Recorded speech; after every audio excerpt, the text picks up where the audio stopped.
Celui qui avale un noix de coco fait confiance à son anus. Mesdames et messieurs, nous sommes vendredi.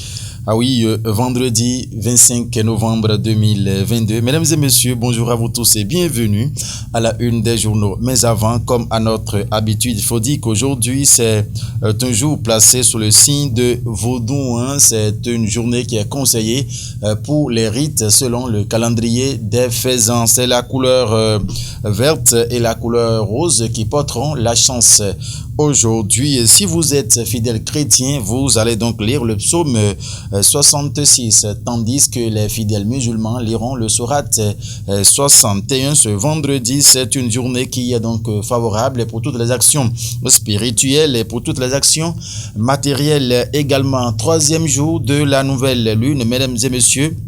Les natifs du signe Taureau et Balance auront beaucoup plus de chance aujourd'hui conformément au calendrier des faisans. Avec la sélection de Guillaume Roncarin ce matin, Félicien Bono réalise cette édition. Nous allons démarrer la une des journaux par le quotidien Duco Info. Duco Info qui écrit aujourd'hui pour la consolidation de la paix au Bénin.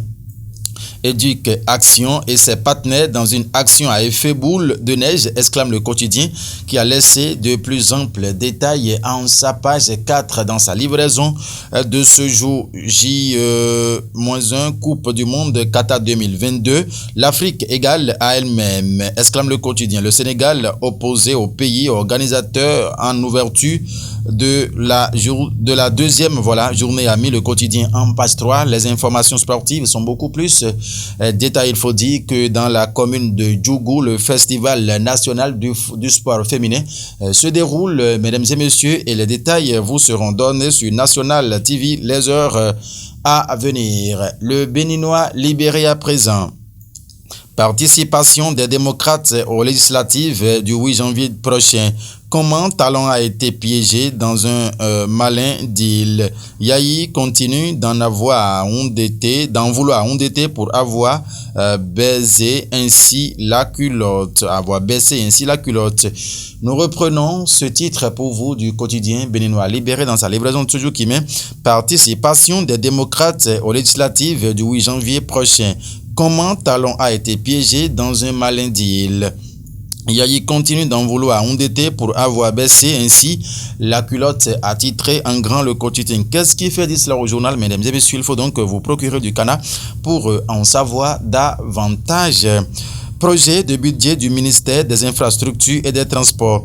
Hervé Khéchomen obtient 156 395 188 954 de francs CFA pour 2023, a mis le quotidien. Après sa sortie de prison, Mentoyon célébré par les travailleurs. L'ambiance qui a prévalu à la Bourse du Travail est donc à retrouver dans les colonnes du journal Le Béninois libéré dans sa livraison de ce jour législatif de 2023. Ayadji salue la participation de l'opposition, a titré le quotidien ce matin. Du journal Le Béninois libéré, on va retrouver le quotidien du Batito, Matin Libre. Laurent Mentoyon à la Bourse du Travail. On est puissant un jour, mais pas toujours, a mis le journal. En page 2, l'information est beaucoup plus détaillée pour le quotidien Matin Libre dans sa livraison de ce jour. Nord-Sud quotidien à présent s'installe pour écrire bonne gouvernance à Abomey-Calavi.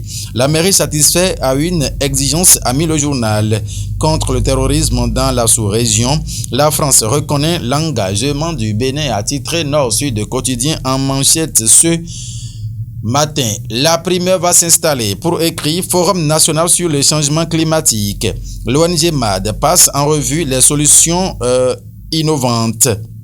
La primeur a mis l'information en fausse manchette. Ce matin, réfugiés et apatrides au Bénin, une nouvelle loi définit leur statut, a titré le quotidien. Perspective de la campagne pour les législatives. Les candidats UP le renouveau outillés pour le terrain, a titré Le journal La Primeur, dans sa livraison de ce matin, Nassiara, élection législative 2023. Les forces politiques antagonistes de la 8e circonscription électorale. Les chances et faiblesses de chaque candidat, nombreux sont-ils donc à la une? Ratidi Gbadamansi, le maire Charles Toko, le ministre Samson Edouard Dambi et plusieurs autres dinosaures de la politique de la 8e sont donc à la une du journal Nassiara dans sa livraison de ce matin. Vous voulez avoir les détails, mesdames et messieurs, allons donc en page 3 du journal Nassiara pour retrouver les détails. De ce journal, on va retrouver le quotidien. Ah non, c'est fini. Le réalisateur m'informe que c'est donc terminé. Félicien Bounou, merci à vous pour la réalisation. Mesdames et messieurs, merci aussi à vous de nous avoir suivis. C'est un week-end qui s'annonce. Alors, allez avec grande modération sur les axes routiers, dans les lieux de fête et de cérémonie. Vous savez bien que l'excès en toute chose nuit gravement à la santé. Alors, mesdames et messieurs, prenez soin de vous. Merci infiniment, une fois encore, pour avoir été des nôtres. Bonne journée de vendredi à tout un chacun. Bonne prière à toute la communauté musulmane. Portez-vous bien. Au revoir.